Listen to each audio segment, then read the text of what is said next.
Halo, selamat datang kembali di channel Irna Yugaswati dan saat ini kita sedang sama-sama baca buku Learning 5.1. Biarin aku bacain bukunya buat kamu ya. Duluan tiba di masa depan. Dan kita sedang berada di part 1. Part 1, What is Learning?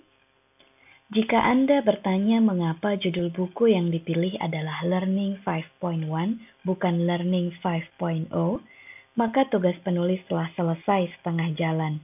Pertanyaan mengapa adalah pertanyaan yang berharga karena biasanya dilandasi rasa keingintahuan yang besar. Seperti halnya anak-anak yang selalu bertanya dan mempertanyakan segala sesuatu dengan penuh rasa ingin tahu. Pertanyaan mengapa adalah modal awal dan titik tolak dalam proses belajar. Penulis menerjemahkan learning secara bebas sebagai proses memperoleh pengetahuan, perilaku, keterampilan, atau nilai-nilai yang baru atau berbeda. Secara alamiah, proses ini dialami manusia agar tetap bertahan hidup atau survive dan berkelanjutan atau sustainable. Penelitian mengungkapkan bahwa proses learning dimulai dari dalam rahim. Otak bayi telah dapat memproses suara sejak trimester ketiga. Bayi dapat mengingat apa yang ia dengar sewaktu masih dalam kandungan, sehingga ia dapat membedakan suara yang familiar dan yang tidak. Jauh sebelum riset ini ada, beberapa tradisi menjadikan aktivitas memperdengarkan suara kepada janin sebagai ritual yang diyakini mampu membentuk kepribadian. Sejak umur 2 hari, bayi telah memiliki rasa ingin tahu sehingga mampu memproses bahasa yang diterima dari orang di sekelilingnya melalui indera pendengarannya. Berbagai riset di bidang audiologi dan psikologi menyimpulkan ada hubungan yang erat antara indera pendengaran dengan kefasihan lidah. Mulut bayi yang terlalu sering mengulum dot umumnya kesulitan menirukan lafal beberapa konsonan.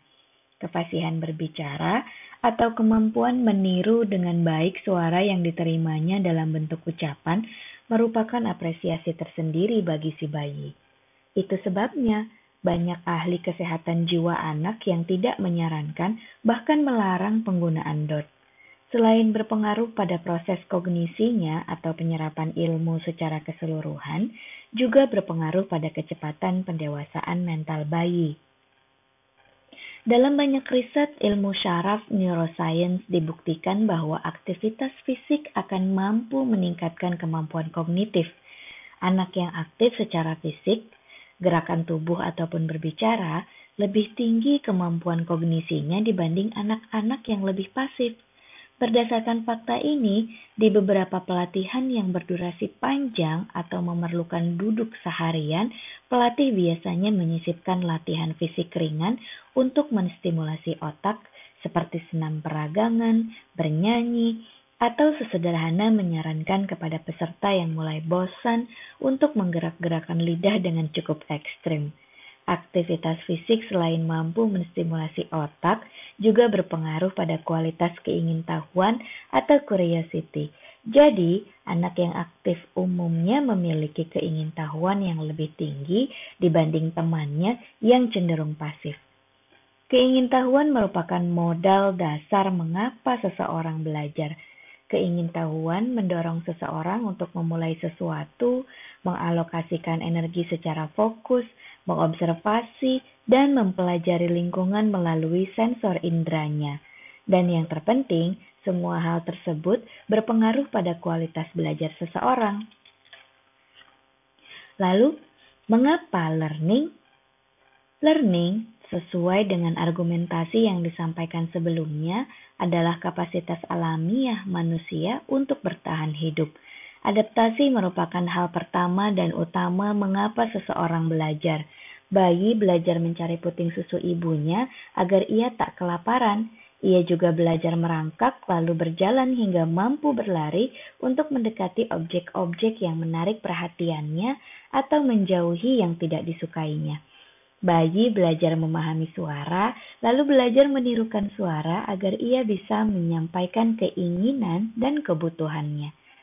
Inisiatif learning ini tidak pernah berhenti dan tidak boleh berhenti agar manusia tetap bertahan menghadapi perubahan yang terjadi di sekelilingnya. Perubahan kian hari kian cepat. Di era digital ini kecepatan perubahan tak pernah terbayangkan. Ibaratnya, ilmu minggu lalu tak berlaku di minggu ini.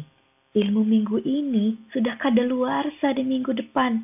Sebentar lagi kita akan masuk ke era industri 5.0 dan hitungan perubahannya lebih cepat lagi, bukan lagi hitungan minggu, melainkan hari.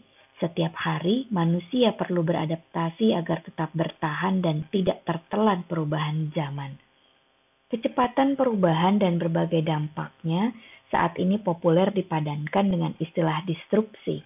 Dari waktu ke waktu mirip kurva eksponensial. Di bawah ini adalah diagram yang menggambarkan betapa disrupsi pada setiap pergantian era industri mengubah pola hidup manusia, sekaligus mengubah lanskap sosial, politik, ekonomi, budaya, dan sebagainya.